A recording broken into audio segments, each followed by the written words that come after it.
यशस्वी अध्यक्ष श्री अनिलभाई शहा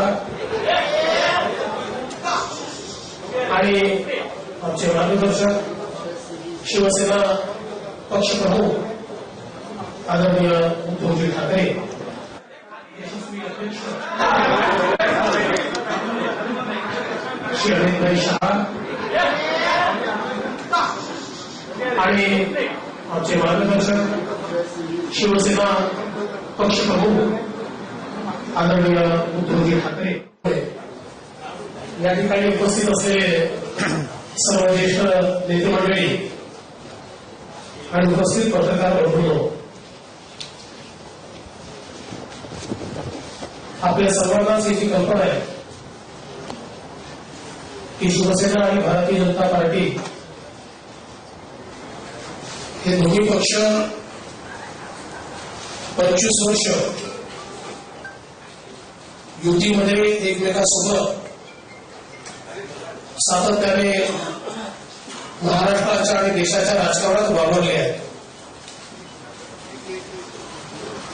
काही मुद्द्यांवर आमच्यामध्ये मतभेद झाले असतील, परंतु सैद्धांतिक दृष्ट्या हे दोन्ही पक्ष हिंदुत्ववादी पक्ष आहेत आणि त्यामुळे आमचा मूळ विचार हा मात्र सारखा राहिलेला आहे. परंतु सैद्धांतिक दृष्ट्या हे दोन्ही पक्ष हिंदुत्ववादी पक्ष आहेत आणि त्यामुळे आमचा मूळ विचार हा मात्र सारखा राहिलेला आहे आणि म्हणूनच इतके वर्ष आम्ही एकत्रितपणे महाराष्ट्राच्या आणि देशाच्या राजकारणात सोबत राहिलो. मागच्या विधानसभेच्या निवडणुकीच्या वेळी काही कारणाने आम्ही सोबत राहू शकलो नाही, परंतु त्यानंतर गेली 4.5 वर्ष केंद्रामध्ये आणि राज्यामध्ये आम्ही एकत्रित, केंद्रात एनडीएचं सरकार आणि राज्यामध्ये देखील एनडीएचं युतीचं सरकार हे आम्ही एकत्रितपणे त्या ठिकाणी चालवतो. आणि आज ज्यावेळी देशामध्ये काही लोक एकत्रित येऊन एक संक्रमणाची अवस्था तयार करण्याचा प्रयत्न करत आहेत आणि विशेषतः राष्ट्रीय विचारांना आव्हान देण्याचा प्रयत्न करत आहेत, त्यावेळी राष्ट्रीय विचारांचे पक्ष हे एकत्रित आले पाहिजे ही जनभावना देखील होती आणि त्याच जनभावनेचा आदर देखील या दोन पक्षांनी राखलाय. आणि आम्ही पुन्हा या ठिकाणी लोकसभा, विधानसभा सर्व निवडणुकांकरता एकत्रित येण्याचा निर्णय घेतलेला आहे. हा निर्णय घेत असताना केवळ सत्ता पदे यापुरतं मर्यादित नाही, तर एक मोठी वैचारिक चर्चा हो. काही मुद्दे शिवसेना पक्षप्रमुख उद्धवजींनी आमच्यासमोर मांडले, त्या मुद्द्यांवर चर्चा होऊन आणि पुढे जाताना कशा प्रकारे सामान्य माणसाचं, शेतकऱ्याचं, गरिबाचं हित आपल्याला राखता येईल याचा व्यापक विचार करून आम्ही ही युती करण्याचा निर्णय घेतलाय. विशेषतः आपल्या सर्वांना माहिती आहे की अयोध्येमध्ये प्रभू श्रीरामाचं मंदिर झालं पाहिजे ही अतिशय आग्रही मागणी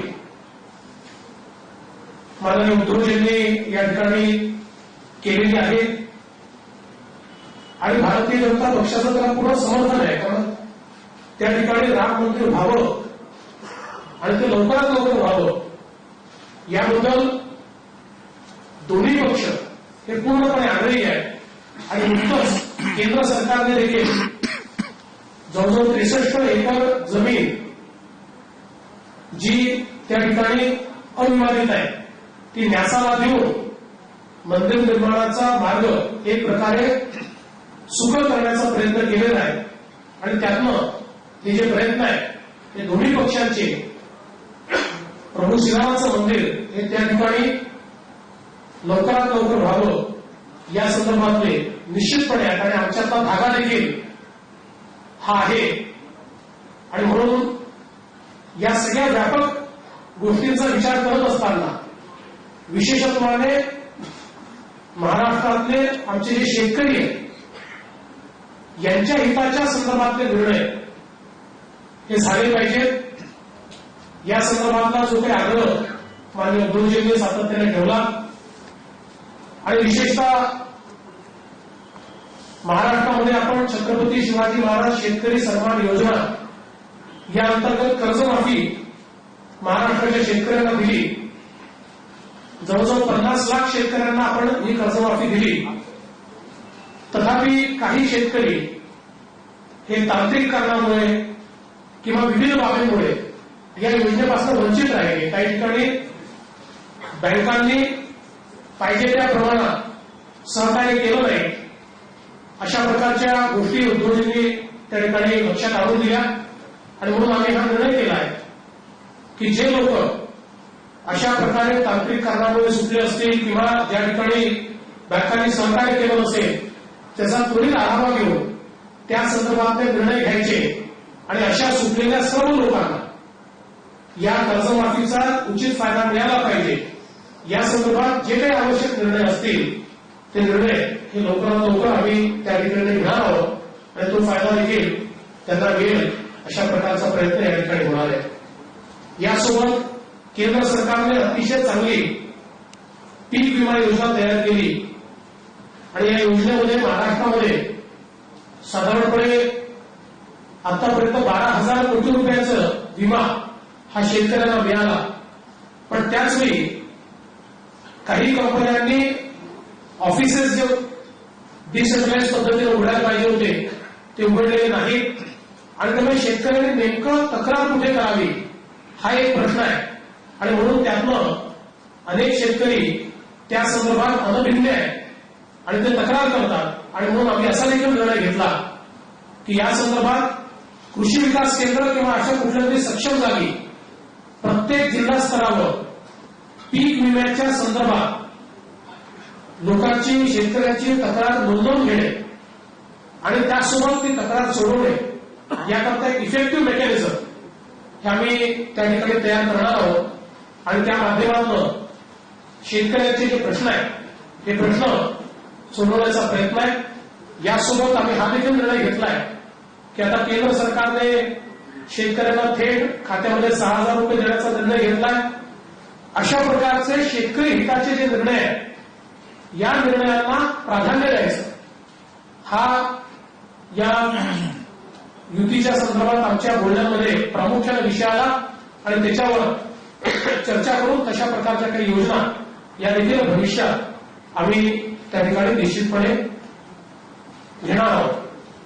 यासोबत एक अत्यंत महत्वाचा मुद्दा नाणारच्या संदर्भातला हा शिवसेनेकडनं मांडण्यात आला.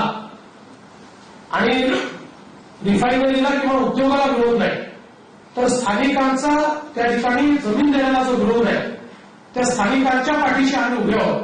त्यामुळे जर असा प्रकल्प करायचा असेल तर ज्या ठिकाणी लोकांना विश्वासात घेऊन करता येईल त्या ठिकाणी तो केला पाहिजे. आणि म्हणून मागच्याच काळामध्ये आम्ही या संदर्भातलं ऍप्लिकेशन पूर्णपणे थांबवलं होतं. आणि आता ही जी काही या ठिकाणी शिवसेनेच्या वतीनं बाब ठेवण्यात आली ती आम्ही मान्य केलेली आहे. आणि त्यामुळे आता ज्या ठिकाणी लोकांची मान्यता असेल अशाच ठिकाणी हा प्रकल्प केला जाईल. आणि इथली जी प्रोसिडिंग आम्ही थांबवलेली आहे ते प्रोसिडिंग हे त्याची पुढची कारवाई करून ते नलिफाय करण्याच्या संदर्भातली कारवाई जी आहे ती देखील करण्याच्या संदर्भातला निर्णय हा या ठिकाणी आम्ही घेतलेला आहे. यासोबत विशेषतः मुंबईसारख्या ठिकाणी आमचे जे 500 500 चौरस फुटामध्ये राहणारे जे आमचे नागरिक आहेत यांच्या टॅक्समधून मुक्ती देण्याच्या संदर्भात महानगरपालिकेने एक प्रस्ताव केलेला आहे आणि त्या संदर्भात राज्य सरकारची त्याला मान्यतेची आवश्यकता आहे. पहिल्या टप्प्यामध्ये आम्ही 500 स्क्वेअर फुटाच्या आतले जे लोक आहेत त्यांना ही टॅक्स मुक्ती देण्याच्या संदर्भात मान्यता देणार आहोत आणि भविष्यात यापेक्षा जास्त जरी करता आलं तरी करण्याचा प्रयत्न हा निश्चितपणे आम्ही त्या दृष्टीनं करू आणि त्याही संदर्भातला जो काही निर्णय आहे तो निर्णय आपण घेतलेला आहे. अनेक निर्णय आहेत, खरं म्हणजे सगळे निर्णय आता आपल्याला हळूहळू करतीलच, पण हे निर्णय मी याकरता सांगितले की ही जी चर्चा आहे ही व्यापक जनहिताकरता झालेली चर्चा आहे. ही केवळ पदांकरता झालेली चर्चा किंवा सीट वाटपाकरता झालेली चर्चा नाहीये, तर व्यापक जनहिताचे जे मुद्दे आहेत हे सगळे मुद्दे एकत्रित घेऊन आणि या ठिकाणी आम्ही एकत्रित देण्याचा निर्णय घेतलेला आहे. आणि पुन्हा एकदा या देशाचे पंतप्रधान आदरणीय मोदीजी यांच्या नेतृत्वाखाली ज्या प्रकारे एनडीएच्या सरकारनं गेले 5 वर्ष काम केलं आहे त्याच प्रकारे पुढच्या 5 वर्षात देखील हे एनडीएचं सरकार माननीय मोदीजींच्या नेतृत्वाखाली या ठिकाणी यावं आणि देशहिताचे निर्णय त्या माध्यमातून व्हावे अशा एका व्यापक हितातून हा निर्णय या ठिकाणी आम्ही घेतलेला आहे. आता जी काही युती झालेली आहे त्या संदर्भात आमचा निर्णय असा झाला आहे की लोकसभेकरता या ठिकाणी शिवसेना 23 जागा लढेल आणि भारतीय जनता पार्टी 25 जागा लढेल. विधानसभेच्या संदर्भातला आमचा निर्णय असा झालेला आहे की आमचे जे मित्र आहेत यांच्याशी चर्चा करून त्यांच्या जागा निश्चित करू आणि उरलेल्या ज्या जागा आहेत त्या अर्ध्या जागा शिवसेना आणि भाजप या ठिकाणी लढेल. आणि गेल्या 5 वर्षात आम्ही जे काही काम केलेलं आहे आम्हाला विश्वास आहे की जनता पुन्हा आम्हाला निवडून देईल. त्यामुळे पुन्हा सरकारमध्ये आल्यानंतर पद आणि जबाबदाऱ्या याची समानता राखण्याचा देखील आम्ही निर्णय केलेला आहे आणि त्या दृष्टीनं जे पद आणि जबाबदाऱ्या ज्या सांभाळण्यात येतील त्याही समान पद्धतीनं सांभाळण्यात येतील हाही निर्णय या ठिकाणी आम्ही केलेला आहे. आणि मला असं वाटतं की एकूणच आमच्याकरता आता या बाकी गोष्टी गौण आहेत. याच्यामध्ये काही जर कुठे कन्फ्युजन तयार झालं तर माननीय उद्धवजी आणि माननीय अमित भाई हे दोघं सक्षम आहेत, ते निर्णय घेऊ शकतात. ते निर्णय घेतील तो अंतिम निर्णय असणार आहे, पण कुठलंही कन्फ्युजन आता आमच्यामध्ये नाही. आम्ही सगळ्या गोष्टी नीट चर्चा करून या ठिकाणी त्याचा निर्णय केलेला आहे. ज्या गोष्टी तुम्हाला सांगता येतील त्या सांगितलेल्या आहेत. काही गोष्टी कालांतराने तुमच्यापर्यंत पोहोचणार आहेत, कारण एवढी यादी काही वाचता येत नाही. त्याच्यामुळे मला असं वाटतं की आज आमच्या सगळ्यांकरता हा एक अत्यंत आनंदाचा दिवस आहे की पुन्हा एकदा व्यापक जनहिताकरता आणि त्यासोबत राष्ट्रीय विचाराचे पक्ष हे या ठिकाणी एकत्रित आलेले आहेत. मी या निमित्ताने माननीय उद्धवजींचे आभार मानतो, माननीय अमित भाईचे देखील आभार मानतो. आज महाराष्ट्र में और देश में भारतीय जनता पार्टी और शिवसेना इन दो पार्टियों ने फिर एक बार साथ में आने का निर्णय लिया है. पिछले 25 वर्षों से हम लोग साथ में रहे हैं और हमारा 25 साल का रिश्ता है. किन्हीं कारणों से पिछले विधानसभा के चुनाव में हम लोग साथ नहीं रह पाए. बावजूद उसके देश में एनडीए के माध्यम से और यहां पर भी महाराष्ट्र में एनडीए के माध्यम से, यूटी के माध्यम से हम लोगों ने साथ में सरकार चलाई है. कुछ विषयों के ऊपर हमारे मतभेद हो सकते हैं, लेकिन सैद्धांतिक रूप से ये दोनों पार्टियां हिंदुत्ववादी पार्टियां हैं और राष्ट्रीय विचारवादी पार्टियां हैं.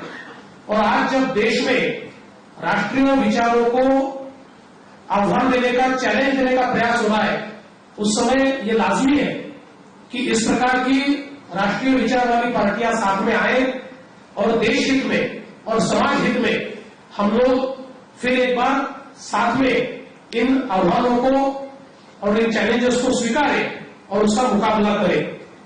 और इसी दृष्टि से आज हम लोगों ने तय किया है, भारतीय जनता पार्टी शिवसेना लोकसभा और विधानसभा दोनों चुनाव साथ में लड़ेगी।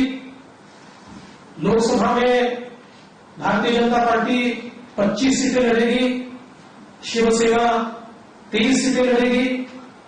विधानसभा में हमारे जो कुछ अन्य दोस्त हैं उनसे बातचीत करके उनकी जो सीटें हैं उन सीटों को छोड़कर बची हुई सारी सीटें ये बीजेपी और शिवसेना ये इक्वल शेयर लेकर लड़ेगी और आधी आधी बांटकर लड़ेगी। और इसके साथ साथ ये भी तय हुआ है, क्योंकि हमें विश्वास है कि देश में भी आदरणीय मोदी जी के नेतृत्व में पिछले 5 वर्षों में बहुत अच्छा काम हुआ है और इसलिए देश में भी एनडीए की सरकार आने वाली है और महाराष्ट्र में भी हमारी भारतीय जनता पार्टी शिवसेना और हमारे जो मित्र इनकी सरकार आने वाली है। और इसलिए इस सरकार के आने के बाद पद और जिम्मेदारियां ये समान रूप से इसका निर्वहन हम लोग करेंगे, ये भी निर्णय हमने यहां पर लिया हुआ है। ये जो हमने अलायंस किया है ये कुछ सिद्धांतों के ऊपर किया है, विशेष रूप से राम मंदिर के लिए जो सातत्य से शिवसेना का आग्रह है। भारतीय जनता पार्टी मूल रूप से ये मानती है कि अयोध्या में प्रभु श्री राम जी का मंदिर होना चाहिए और इसके लिए केंद्र की सरकार ने भी बहुत बड़े पैमाने पर अभी प्रयास किए हैं और हम सबने देखा कि जो अविवादित भूमि है उसको भी न्यास को आवंटित करने का एक कार्य केंद्र सरकार ने शुरू किया है। तो इसलिए दोनों पार्टियां ये मानती है कि राष्ट्रीय अस्मिता का मुद्दा है और वहां पर प्रभु श्री राम जी का मंदिर ये बने और जल्द से जल्द बने। और मुझे लगता है कि निश्चित रूप से ये हम लोग करेंगे। इसके साथ साथ किसानों के मुद्दों पर हमारी बातचीत हुई है और विशेष रूप से महाराष्ट्र में हम लोगों ने जो कर्जा माफी दी है, जो ऋण माफी दी है, उस ऋण माफी में अभी तक 50 लाख किसानों को ऋण माफी मिली है। किंतु जो किसान किन्हीं तकनीकी कारणों के कारण, किन्हीं निर्णयों के कारण उसमें से बचे हैं या उसमें से छूट गए हैं, उनको भी उसमें लाने का निर्णय हम लोगों ने यहां पर किया है। और हमारे शिवसेना के पक्ष प्रमुख उद्धव जी ठाकरे जी ने इसी बात को हमारे सामने रखा था कि जो छूटे हुए लोग हैं इनको भी हम लोग सम्मिलित करें। और उसके साथ साथ आदरणीय मोदी जी ने प्रधानमंत्री फसल बीमा योजना एक बहुत ही अच्छी स्कीम इस देश में लागू की। महाराष्ट्र में अभी तक किसानों को 12,000 करोड़ रुपया इस स्कीम के माध्यम से मिला है, परंतु इस स्कीम के लिए जो हमारे किसान है उनके मन में कभी कोई संभव होता है, उनको शिकायतें होती है, तो एक बड़ा प्रश्न उठता है कि वो शिकायतें कहां करें। और इसलिए बहुत अच्छा सुझाव माननीय उद्धव जी ने दिया कि हम इसके लिए कुछ ऐसी व्यवस्था हर जिले में करें कि किसानों को इस योजना का फायदा भी मिले और अगर कोई उनकी उसमें कंप्लेंट हो तो तुरंत वो कंप्लेंट रजिस्टर हो और वो कंप्लेंट एड्रेस भी हो। इस प्रकार की व्यवस्था भी हर जिले में करने का निर्णय ये हम लोगों ने यहां पर किया हुआ है। इसके साथ साथ हम लोगों ने जो विशेष रूप से मुंबई जैसे शहर में जहां पर 500 स्क्वायर फीट से कम मकानों में जो हमारे मध्यम वर्गीय परिवार रहते हैं तो उन परिवारों को टैक्स में रियायत मिलनी चाहिए। इस प्रकार से महानगर पालिका ने एक प्रस्ताव भी दिया है और राज्य सरकार उस प्रस्ताव को स्वीकारेगी और निश्चित रूप से उनको रियायत दी जाएगी। और आगे में इसकी व्याप्ति भी अगर हम बढ़ा पाए तो उसका भी विचार हम लोग निश्चित रूप से करने वाले हैं। और जो अलग अलग मुद्दे हैं इन सभी मुद्दों के ऊपर हम लोगों ने बहुत विचार करके और उसके ऊपर निर्णय किए हुए हैं। मैं भी सारी चीजें बहुत विस्तार से यहाँ इसलिए नहीं बताना चाहता कि हमको आदरणीय उद्धव जी और आदरणीय हमारे राष्ट्रीय अध्यक्ष जी ये दोनों का संबोधन भी प्राप्त होने वाला है, लेकिन मैं इतना ही कहना चाहता हूं कि हम लोगों ने सैद्धांतिक रूप में मन से एक साथ आकर मन से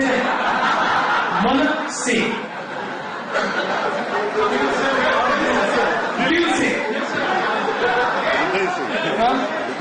से और हृदय से आपके मन में जो मन है वो नहीं, हाँ, हमारा मन एकदम साफ है और साफ मन से इसको साफ करके ध्यान में आ गया ना।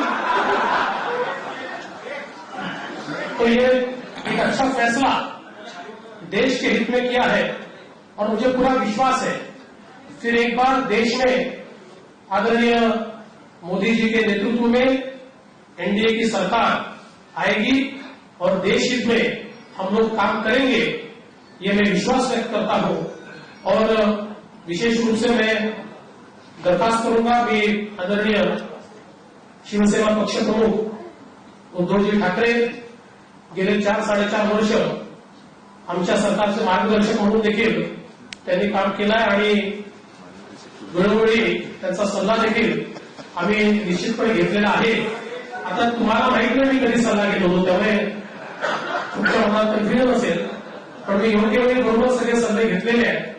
त्यामुळे आमचे आदरणीय उद्धवजी यांना मी विनंती करतो की त्यांनी या ठिकाणी संबोधित करावं। माननीय अमितजी, माननीय मुख्यमंत्री महोदय, माझ्यासोबत आणि आसपास बसलेले सर्व शिवसेना आणि भारतीय जनता पक्षाचे आमदार खासदार नेते आणि पत्रकार बांधवांनो, खरं म्हणजे मुख्यमंत्री महोदयांनी आजच्या प्रेस कॉन्फरन्सचा सगळा जो काही हेतू आहे तो अत्यंत चांगल्या शब्दात आपल्याला सांगितलेला आहे। आणखी काही बोलण्याची आवश्यकता मला आहे असं काही वाटत नाही, पण एक गोष्ट नक्की,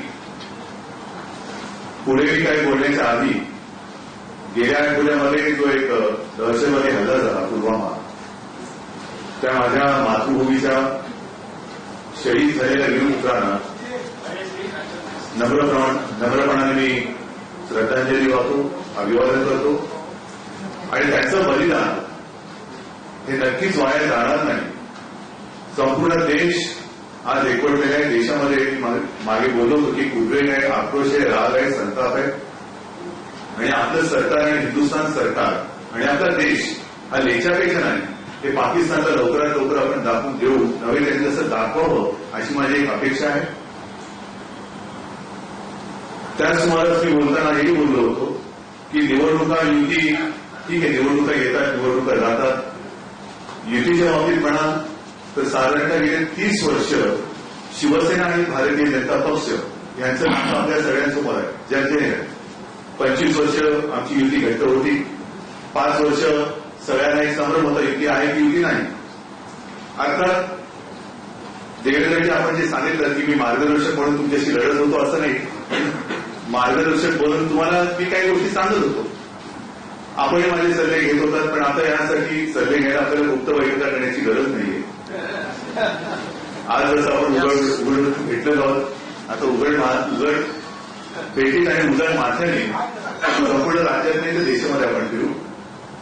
साहजिकच आहे, युती करायची तर का करायची, युती तोडायची तर का तोडायची हे प्रश्न निर्माण केले जातात। युती करताना मी पंढरपूरच्या सभेत बोललो होतो की जागा वाटप होत राहील, इतर सगळ्याचं वाटप होईल, पण जे मुद्दे शिवसेनेने उचलले त्याच्यात खास करून माझा शेतकरी बांधव आहे, त्यांना कर्जमाफीची गोष्ट आपण केली, नक्की केली।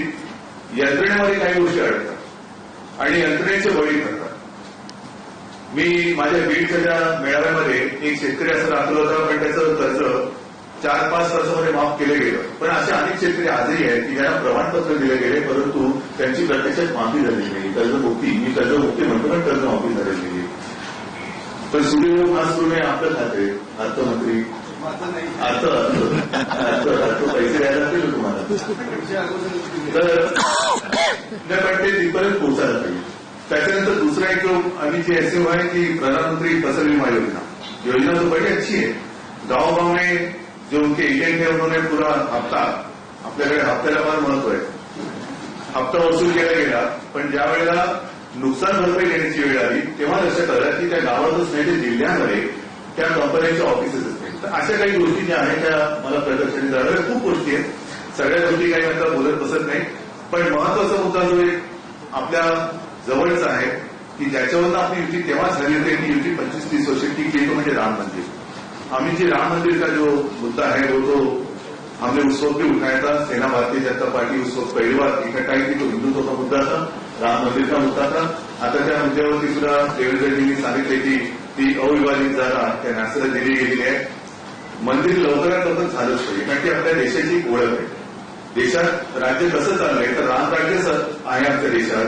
रामराज्य म्हटल्यानंतर रामाचं मंदिर हे असलंच पाहिजे, म्हणून त्या बाबतीत तर शिवसेनेचा आग्रह आहेच. बाकी गोष्टी नाणाबद्दल जे देवेंद्रजी आपण जाहीर केलं त्याच्याबद्दल मी तुम्हाला धन्यवाद देतो. कारण नाणार म्हणजे नाणार गाव नाही, नाणारमध्ये येणारी जी रिफायनरी आहे त्या रिफायनरीला तिथल्या जो भूमिपुत्रांचा विरोध आहे, आम्ही त्या भूमिपुत्रांचा होतो. आणि जर तिथल्या लोकांना तो प्रकल्प नको असेल तर तो प्रकल्प तिथे होता कामा नये. याचा अर्थ असा नाही की तो प्रकल्प कुठेच होता कामा नये. जिथे त्या प्रकल्पाचं स्वागत होत असेल तिथे कुठे तो प्रकल्प करा, पण स्थानिक लोकांचा तिथला विश्वास संपादन करून तो करा. नाणार म्हणून हा प्रकल्प आपण हरवला, त्याच्याबद्दल मी तुम्हाला धन्यवाद देतो.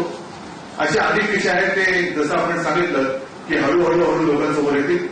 लोकसभेचा सुद्धा जागावाटप झालेला आहे. 23 सीट कोणती ते आपण आज उद्या तरी आपण जाहीर करणार आहोत, तेही ठरलेलं आहे. विशेष म्हणजे त्याच्यानंतर लोकसभेनंतर 3 ते 4 महिने येणार विधानसभा.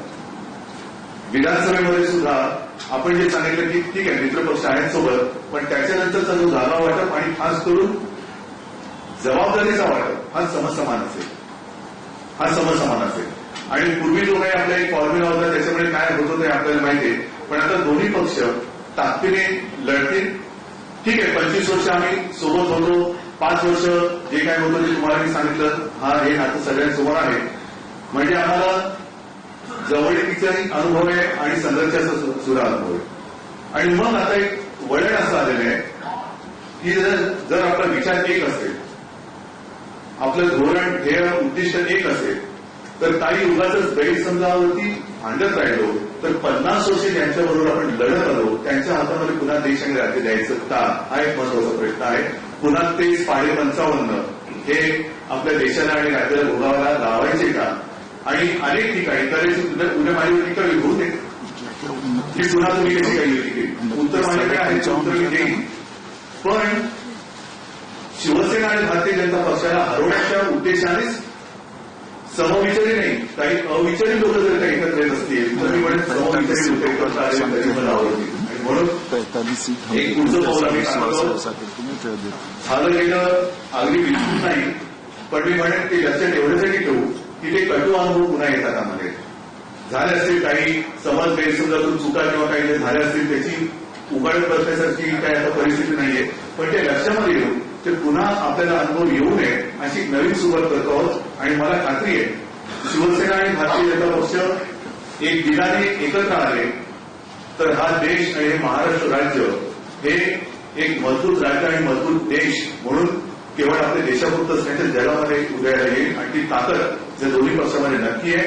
तमाम हिंदू आज या क्षणाची वाट बघत होता. मला असं वाटतं तो हिंदू मन हे आज आनंदित होईल. आणि म्हणून ही नवीन सुरुवात करत असताना अमित जी अब जो कुछ हुआ हमारी बातचीत तो हुई है.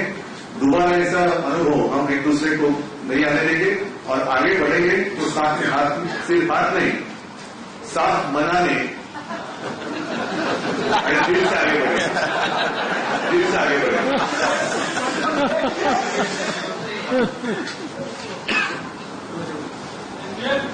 मित्रों, इस आनंद की घड़ी में आप सब यहाँ हैं, मैं आपका स्वागत करता हूं. आज भारतीय जनता पार्टी और शिवसेना के करोड़ों कार्यकर्ताओं के मन की इच्छा की पूर्ति हो रही. सभी कार्यकर्ता चाहते थे कि सेना और भाजपा एक युति बनाकर लड़े और केंद्र में और महाराष्ट्र में फिर से सेना भाजपा युति एनडीए की सरकार. आज शिवसेना अध्यक्ष, हमारी महाराष्ट्र की टीम और अंत में मेरे साथ भी सभी पक्षों का डिटेल चर्चा विचार होकर हम लोगों ने ये युति करने का निर्णय किया है. देवेंद्र जी ने युति के जो आंकड़े और कौन कितनी सीटें लड़ेगा ये बात आपके सामने स्पष्ट रखी है, मैं इसको रिपीट करना नहीं चाहता.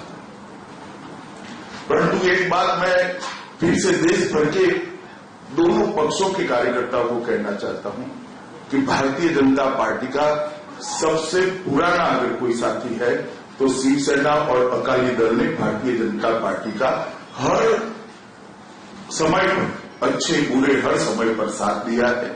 और मुझे आनंद है कि जो थोड़ा मनमुटाव बीच में हुआ था, हालांकि हम सरकार में साथ में ही थे, दोनों सरकार में, परंतु जो थोड़ा मनमुटाव था, आज यहीं इसी टेबल पर इसी क्षण सारा मनमुटाव समाप्त कर दोनों पार्टियां एक साथ आगे बढ़ने का निर्णय किया है। तो इसका मुझे बहुत बहुत आनंद है। और भारतीय जनता पार्टी और सेना की युति केवल एक राजनीतिक युति नहीं है, सिद्धांतों के आधार पर भी ये युति, राम मंदिर, देश की सुरक्षा, सांस्कृतिक राष्ट्रवाद, ये सारे मुद्दों लेकर दोनों पार्टियों ने दशकों तक संघर्ष किया है और विजय भी प्राप्त करी है। मुझे पूरा भरोसा है कि ये दोनों चुनाव में महाराष्ट्र में हम विजयी बनेंगे। जहां तक महाराष्ट्र का सवाल है, कुछ दिन पहले मैंने पुणे में एक आंकड़ा कहा था, मैं रिपीट करना चाहता हूं, सेना भाजपा युति मिनिमम 45 सीट से ये विजय लोकसभा के अंदर प्राप्त करेगी, 48 में से 45 सीट। अब ये दोनों पक्ष आज एक साथ में आए हैं तो आंकड़ा अपने आप सिद्ध होने वाला है। मोदी जी के नेतृत्व में एनडीए की जो सरकार चली, जिसमें शिवसेना भी हिस्सेदार है, हमारे साथी है, वो सरकार ने 5 साल तक देश को आगे ले जाने के लिए बहुत सारे क्षेत्रों में बहुत सारी नए आयाम खोलते हुए काम किया है। और देश की जनता भी चाहती है कि फिर से एक बार मजबूत सरकार आए। उसी तरह से देवेंद्र फडणवीस के नेतृत्व में भाजपा सेना की जो यहां पर सरकार चली, उसने भी सबसे बड़ा काम किया है कि भ्रष्टाचार को महाराष्ट्र में से उखाड़कर फेंकने का काम किया है। और बहुत अच्छे तरीके से, चाहे जल संचय का काम हो, कृषक कल्याण का काम हो, इंफ्रास्ट्रक्चर का डेवलपमेंट का काम हो, मुंबई के इंफ्रास्ट्रक्चर के डेवलपमेंट का काम हो, ये सारे काम दोनों पक्ष के नेताओं ने साथ में मिलकर अच्छे तरीके से करे हैं। मुझे पूरा भरोसा है कि आने वाले दोनों चुनाव, लोकसभा और विधानसभा, ये दोनों पार्टी के कार्यकर्ता कंधे से कंधा मिलाकर लड़ेंगे, जीतेंगे और लंबे समय तक दिल से युति को संभालकर आगे बढ़ेंगे। मित्रों, मोदी जी के नेतृत्व में एनडीए और मजबूत होकर आने वाले चुनाव में उभरेगा, ऐसा हम सबको विश्वास है। मैं सेना प्रमुख उद्धव जी को भी बहुत बहुत साधुवाद देना चाहता हूं, अभिनंदन देना चाहता हूं। इन्होंने जो मनमुटाव था वो समाप्त करने में बड़े हृदय के साथ काम किया है। और भारतीय जनता पार्टी के प्रदेश यूनिट ने भी, हमारे अध्यक्ष जी और मुख्यमंत्री ने भी इसको बड़ी धैर्य के साथ इस गुत्थी को सुलझाकर आज इस जगह पर हम पहुंचे हैं। आने वाले दोनों चुनाव दोनों पार्टियों के कार्यकर्ता बूथ स्तर पर एक साथ मिलकर लड़ेंगे तो निश्चित ही हमारा विजय का रास्ता प्रशस्त होता है। आज मैं अटल जी और बाला साहब दोनों का मूर्ति यहां पर है, फोटो यहां पर है, दोनों की स्मृति को श्रद्धांजलि अर्पित करते हुए मेरी बात को समाप्त करता हूं और आशा करता हूं कि आने वाले लोकसभा में मोदी जी के नेतृत्व में एक मजबूत सरकार जो देश को बहुत आगे ले जाए, ऐसी सरकार हम बनाने में सफल होंगे और विजय भी। धन्यवाद। आम्ही आता हा देखील निर्णय केलेला आहे की यानंतर शिवसेना, भारतीय जनता पार्टीचे नेते हे महाराष्ट्रातल्या विभिन्न भागामध्ये जातील, कार्यकर्त्यांना देखील आम्ही त्या ठिकाणी एकत्रित करणार आहोत। पण त्याचसोबत सगळ्यात महत्वाचा निर्णय आम्ही असा घेतला आहे की आता राज्यातल्या दुष्काळी भागामध्ये शिवसेना आणि भारतीय जनता पार्टी एकत्रितपणे आम्ही सरकार म्हणून तर काम करतोच आहोत, पण पक्ष म्हणून देखील या दुष्काळी आमच्या जनतेला कशा प्रकारे जास्तीत जास्त मदत करता येईल त्याचा प्रयत्न देखील आम्ही करणार आहोत। त्याची योजना देखील आम्ही तयार करतो आहोत। आणि आता संपूर्ण राज्यव्यापी अशा प्रकारचा एक दौरा देखील आमचा या निमित्ताने होणार आहे.